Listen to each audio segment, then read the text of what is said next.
তুমি আমার imo number block করে দিছো কে?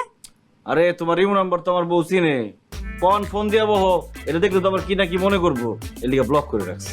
আরে তুমি কেন যে বাড়ির পাশে বিয়া করতে গেলা?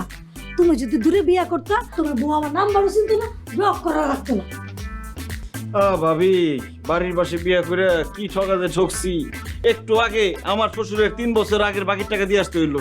কমলা এই জন্যই আমার চাচতো ভাই আমার বিয়া করার লেগে অনেক পটান পড়াইছে। আমি রাজি হই নাই, কারণ বাড়ির পাশে বিয়া করতে হইব দেখা। কি আমরা ভালো করছি না? যাই হোক, তোমার লগে তোমার বোন সংসার জীবন কেমন চলতেছে? জঘন্য, অতি জঘন্য। আগে বাঘ ছিলাম, এখন বিড়াল হয়ে গেছি। আগে মুক্ত ছিলাম, এখন বন্দী হয়ে গেছি। আগে ভালো মানুষ ছিলাম, এখন মনে হয় ঘরের মধ্যে একটা ভূত নিয়ে ঘুরতাছি।